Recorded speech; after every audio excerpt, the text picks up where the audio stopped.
सभी मित्रों को मेरा प्रणाम। मैं पंचतत्व आरोग्यम सेवा संस्थान से आचार्य ब्रजमणि।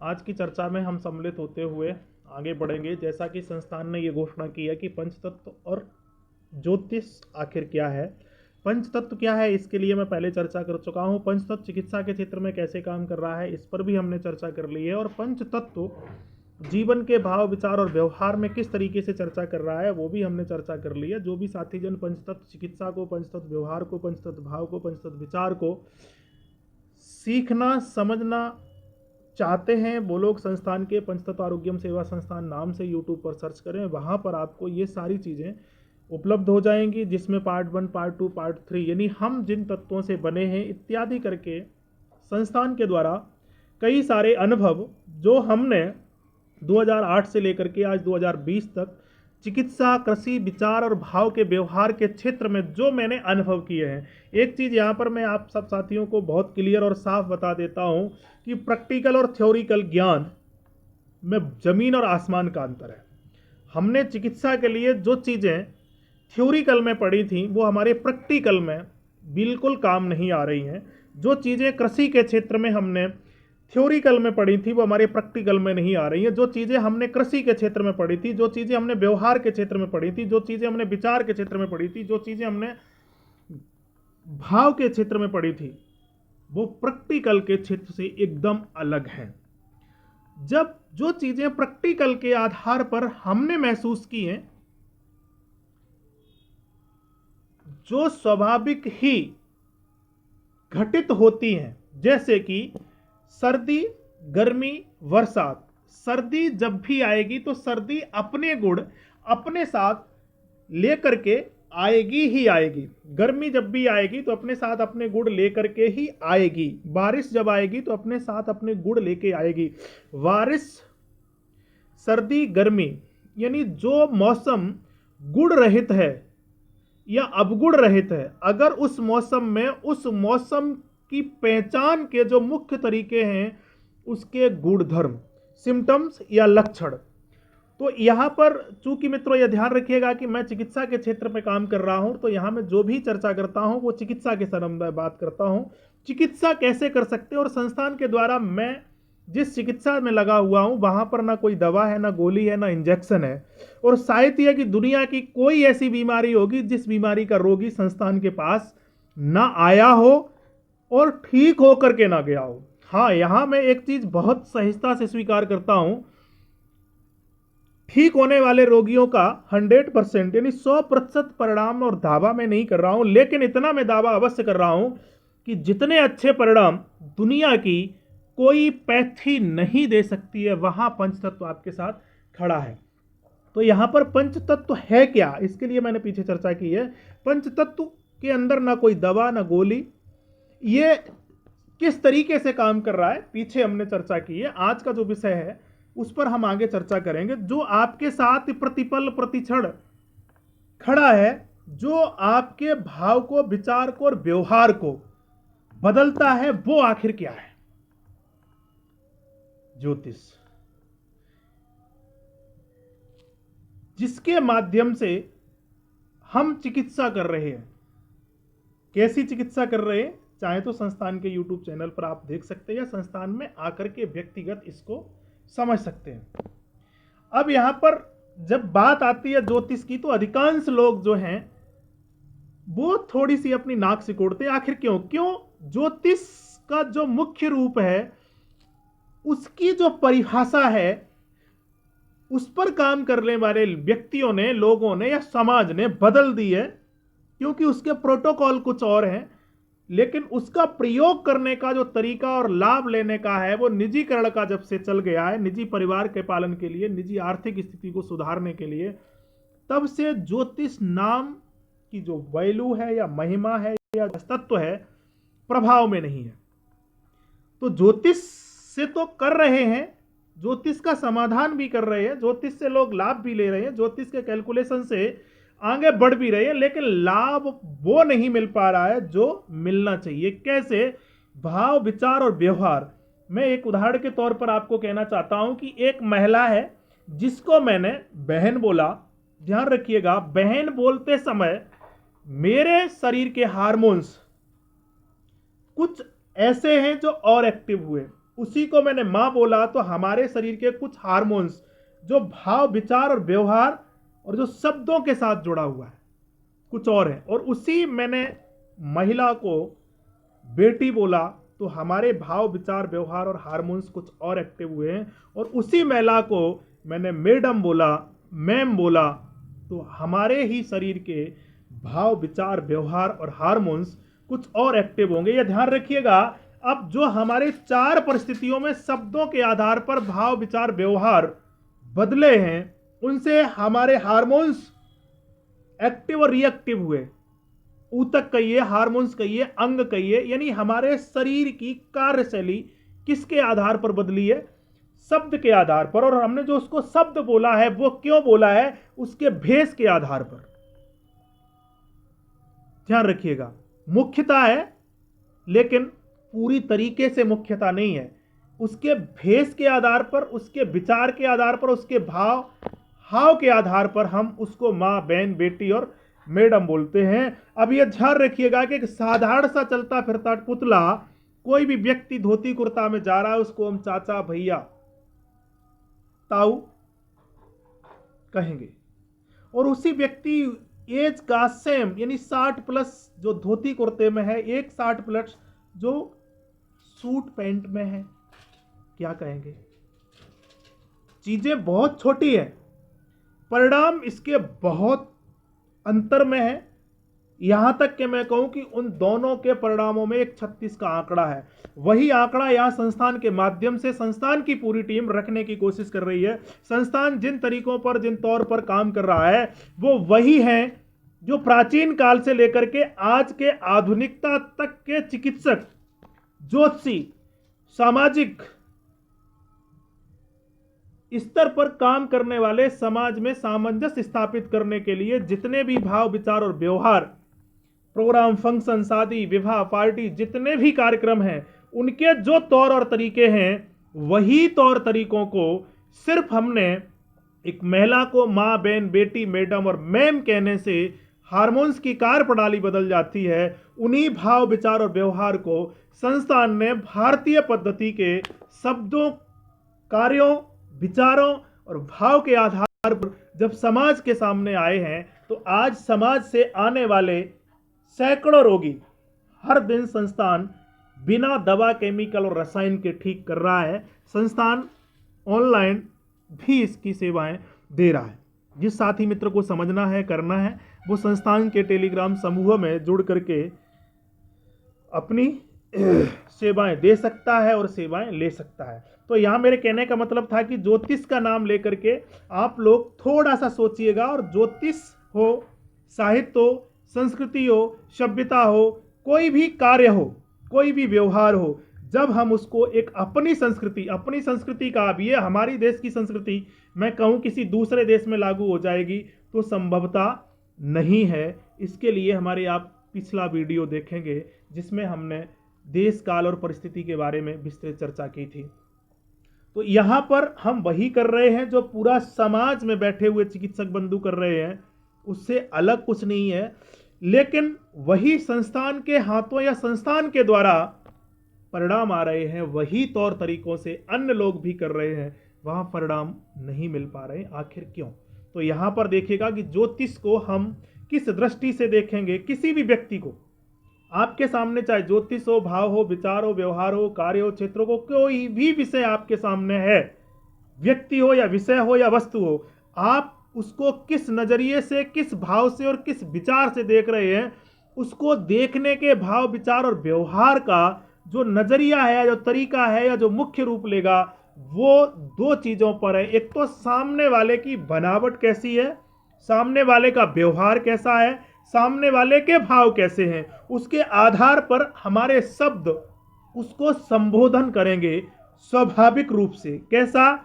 जैसा सामने वाले का भाव, विचार और व्यवहार है उस तरीके का हम संबोधन करेंगे। यहां पर अब बात जो हम करने वाले हैं कि पंचतत्व और ज्योतिष क्या है। मित्रों, एक ये विचित्र और बहुत ही सारगर्भित विषय है। चीजें दृश्य हो या अदृश्य हो, जब हम दृश्य रूप से दिखने वाले व्यक्ति विषय वस्तु को देख करके उसके साथ व्यवहार करते हैं और मौसम के द्वारा घटने वाले तापमान के आधार पर शाम ढलते ढलते जैसे हम घर या मकान या अपने आवास की तरफ चलते हैं, दिन निकलते निकलते अपने काम धंधे और व्यवसाय की तरफ चलते हैं, तो व्यवसाय की तरफ यानी घर से बाहर जाना और घर की तरफ आना, आखिर इनके अंदर योगदान किसका है? ये कौन करवा रहा है? आपका रात्रि में सोना और रात्रि में सोने के बाद आपको तनाव नहीं रहना, और वही नींद अगर आप दिन में लेंगे लेकिन फिर भी आपको तनाव ही रहेगा। इसके पीछे कौन काम कर रहा है? मल का समय सुबह ही है, सोने का समय रात्रि को ही है, जगने का समय सुबह का ही है, खाने का समय हमारा कुछ और ही है। ये जो सारी चीजें, हमारा घूमना चलना फिरना सोना जगना खाना पीना, किधर हमें जाना है, कब जाना है और क्यों जाना है, इन सब के पीछे का जो मुख्यतः और मूल कारण है वो क्या है? हम फ्रेशनेस कब है? ये सारे कार्य मौसम के दिनचर्या और ऋतुचर्या के आधार पर हम करते हैं। किसी भी व्यक्ति से जो बहुत ज्यादा क्रोधी है और उसको आप सुबह सुबह जाकर के मिलिएगा, थोड़ा शांत होता है। कोई व्यक्ति शांत चित्त का है और उसको जाकर के आप दोपहर में मिलिए जाकर के, तो थोड़ा सा गर्म होगा। कोई भी कार्य के लिए जाइएगा, आप शाम को जाएंगे तो वो व्यक्ति थका हुआ मिलेगा। सुबह एक एनर्जी होती है, दिन में वही एनर्जी का फ्लो कम होता है, शाम होते होते वो और न्यून हो जाती है। तो जो एनर्जी सुबह थी, व्यक्ति वही है ना, दिखने वाली जो एनर्जी है या ऊर्जा है या जो ताकत है या जो कॉन्फिडेंस है, वो सुबह था, शाम को क्यों नहीं? या गर्मी में था, सर्दी में क्यों नहीं? सर्दी में था तो गर्मी में क्यों नहीं? अब वो व्यक्ति विषय वस्तु को चलाए रखने में, उसकी सामंजस्यता बनाए रखने में आखिर किसका रोल है? उसके अंदर मुख्य भूमिका निभा कौन रहा है? ये जरा सोचने की और देखने और समझने की बात है। उसी विषय को हम ज्योतिष कहते हैं। एक चीज और हम दूर के संदर्भ में देख लेते हैं कि हमारा चलना फिरना सोना जगना और इनकी कार्य प्रणालियों में जो अंतर देखने को मिलता है, वो किसके कारण और क्यों मिलता है मित्रों? वो हमें हमारे सूर्य और चंद्रमा और पृथ्वी, ये 9 ग्रह हैं। इन 9 ग्रहों के एक चक्र पर आप यहां बड़े ही सहजता से चार्ट में देख पा रहे होंगे।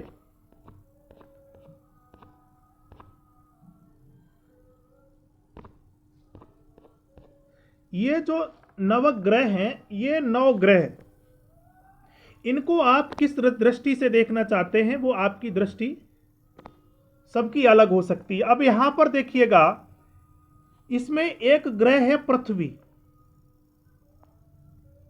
अब पृथ्वी ग्रह को हम ग्रहों में नहीं जोड़ा गया, लेकिन ये जो सौर मंडल हमारा है, इसमें जिस तरीके से और ग्रह अपनी उपस्थिति कायम रखे हुए, उसी तरीके से उन्हीं श्रेणी में ये पृथ्वी भी अपनी उपस्थिति कायम रखे हुए है। दूसरा यहां पर देखिएगा, ये सारे ग्रह जितने भी हैं, इनकी एक अपनी अपने गुणधर्म है। कोई ठंडा है, कोई गर्म है, कोई जलयुक्त है, कोई शुष्क है। अब जब पृथ्वी इन ग्रहों के बीच से गुजरती है या कोई ग्रह एक दूसरे के बीच से जब गुजरता है मित्रों, तो उसका प्रभाव उसके पड़ोसी पर आना स्वाभाविक है। यह निश्चित है कि इसका प्रभाव इस पर आएगा ही आएगा। कैसे आएगा, यह ध्यान रखिएगा, इस पर हम चर्चा करते हैं। यह लगभग सबको ही पता है कि यह प्रभाव किस तरीके से आता है। अब उसी प्रभाव के चलते ही हमारे यहां दिन और रात है। दिन रात होने के पीछे का जो मुख्यतः कारण है वो क्या है, ये आप थोड़ा सा ध्यान से देखेंगे तो समझ में आ जाएगा।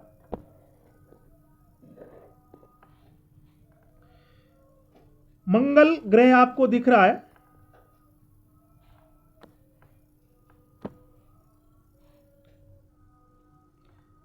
मंगल ग्रह है, शुक्र है, बुध है और पृथ्वी है। अब ये एक राउंडिंग में जो गोल है, यहां देखिएगा शनि है, यहां देखिएगा बृहस्पति है। अब इन सबके घूमते हुए चक्र में कुछ चीजें पृथ्वी से बहुत नजदीक हैं, जैसे चंद्रमा और जैसे सूर्य जो हर दिन पृथ्वी को दिखाई दे रहा है, और उसी तरीके से कुछ चीजें ऐसी हैं जो हमारे दृष्टि से एकदम परे हैं। पृथ्वी मंडल पर या पृथ्वी ग्रह पर, हम इसको ग्रह ना कहें, शायद लोग इस पर भी सवाल कर ले, लेकिन ये वहीं पर अपनी उपस्थिति दर्ज किए हुए है। इस पृथ्वी पर कभी बुध का प्रभाव है, तो कभी शुक्र का, तो कभी मंगल का, लेकिन इस पृथ्वी को हमेशा कायम रखने में या हमेशा प्रभाव जिन चीजों का रहता है और या अधिक प्रभाव जिनका रहता है, वो क्या क्या है, उसी के आधार पर यह दिन और रात है। ये लगभग सबको पता है कि पृथ्वी सूर्य का और चंद्रमा पृथ्वी का कितने समय में चक्र लगा लेता है या उसकी परिक्रमा लगा लेता है, जिसके आधार पर दिन और रात है। और पृथ्वी भी सूर्य का चक्कर लगा रही है और अपनी स्वयं धुरी पर भी चक्कर लगा रही है। और ये ग्रह इत्यादि जहां जो जितनी डिग्री पर है, वो उसका अपने आधार पर, अपनी ऊर्जा और एनर्जी के आधार पर पृथ्वी पर या अड़ोस पड़ोस के ग्रहों पर अपनी शक्ति को या अपने गुणधर्मों को स्वच्छंदता के साथ में उस ग्रह पर या उस मंडल पर या उस पृथ्वी पर या मंगल पर, शुक्र पर, बुध पर, यानी जो उसके संपर्क में है, अपने लक्षण और गुणधर्म उस ग्रह को देते हैं, जो हमें सीधे पृथ्वी पर दिखाई देते हैं मित्रों। क्योंकि मैं यहां पर बात कर रहा हूं कि हम पृथ्वी मंडल पर हैं। अब पृथ्वी मंडल पर उसके प्रभाव की वजह से, जैसे कि आप लोग यहां पर बड़े अच्छे चार्ट देख पा रहे होंगे,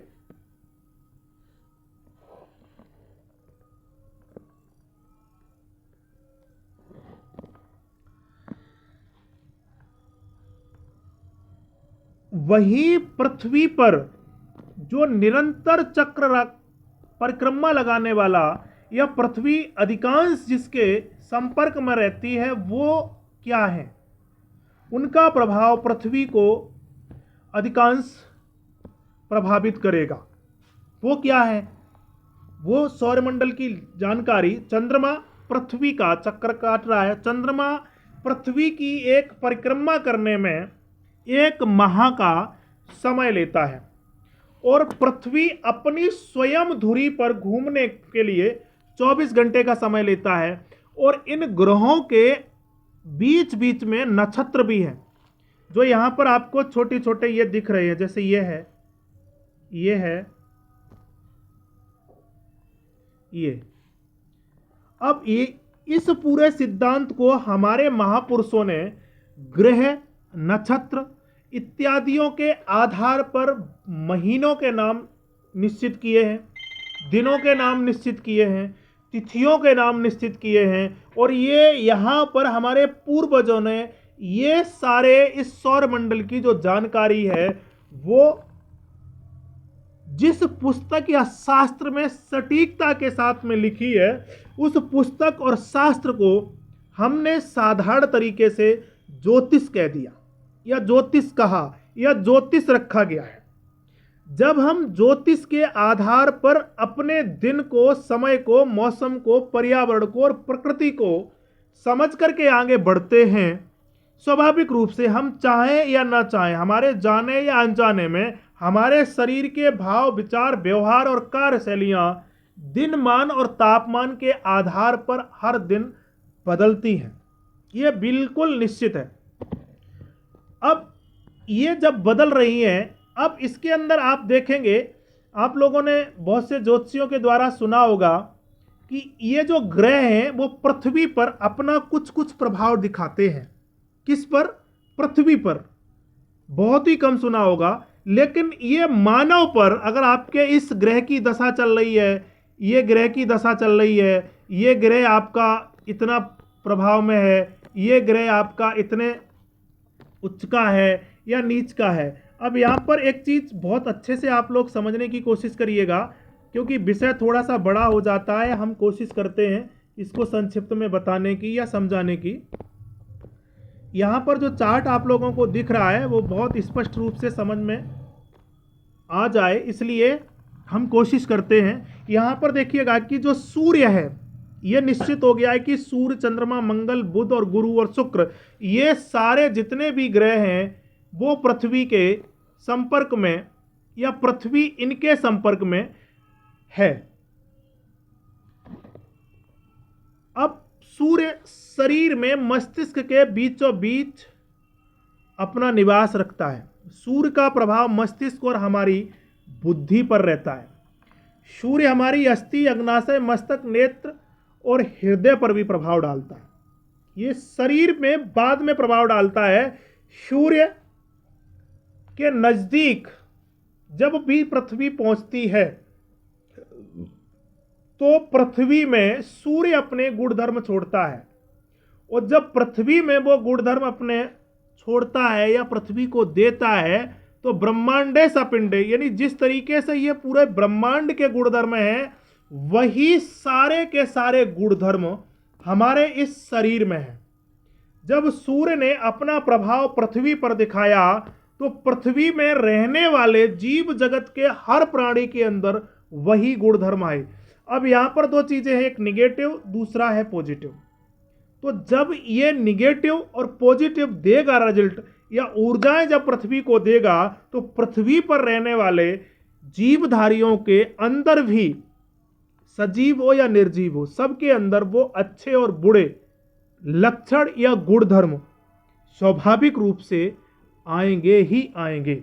चंद्रमा, हृदय और शरीर के जल पर चंद्रमा का प्रभाव है।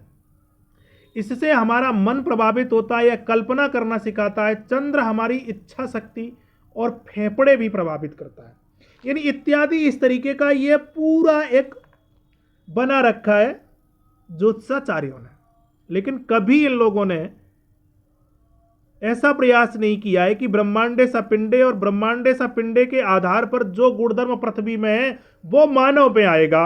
अब यहां पर मानव में और पृथ्वी में गुणधर्मों के आधार पर संभवतः कुछ अलग हो सकता है। जैसे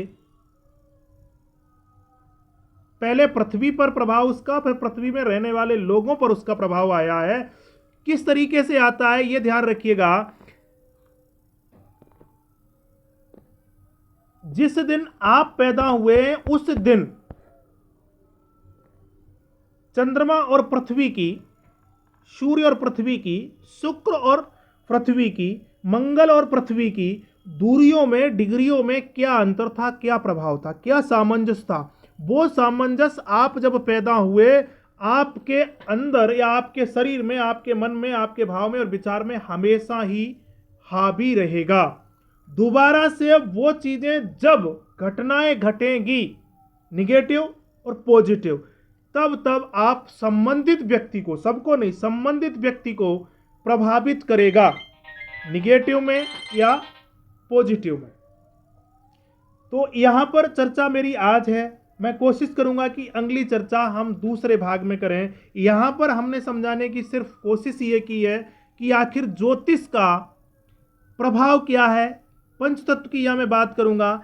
अगले भाग में मैं कोशिश करूंगा कि पंचतत्व आखिर कैसे है। संक्षिप्त में यहां बताना चाहता हूं, ब्रह्मांडे सा पिंडे, ये जो पूरे ब्रह्मांड में है वो इस पंचतत्व में, और ये पूरा शरीर जो बना हुआ है वो 5 तत्वों से बना है, अग्नि, जल, वायु और आकाश। इस पूरे ब्रह्मांड को समझने के लिए या आप पंच तत्व को समझ लो या फिर पंच तत्व को समझने के लिए इस पूरे ब्रह्मांड को समझ लो। सरल और सहज अगर आप पंच तत्व से इस ब्रह्मांड को समझने की कोशिश करेंगे। अब यहां पर प्लस पॉइंट की मैं बात कर रहा हूं, इसी संयोग, वियोग और आकलन के आधार पर कि जो रोगी संस्थान के पास आ रहा है उस समय का मौसम, जलवायु क्या है, यह देखना है कौन सा तत्व है और कौन सा ग्रह इस समय पृथ्वी से नजदीकी या दूरी बनाए हुए है। और इन ग्रहों के कुछ कुछ रंग हैं, मैं पार्ट 2 में बताने की कोशिश करूंगा। उसी के आधार पर हम चिकित्सा कर रहे हैं, जिस चिकित्सा का परिणाम मित्रों इतना अच्छा है कि इस समय चल रही चिकित्सा प्रणालियों से लगभग सबसे अच्छे परिणाम मुझे मिल रहे हैं, जिसके अंदर ना कोई दवाई है ना गोली है, किसी भी तरीके का कोई साइड इफेक्ट्स भी नहीं है और खर्चा भी नहीं है। मिलते हैं अगली चर्चा में, अगली चर्चा के साथ। तब तक के लिए मेरा सभी मित्रों को प्रणाम।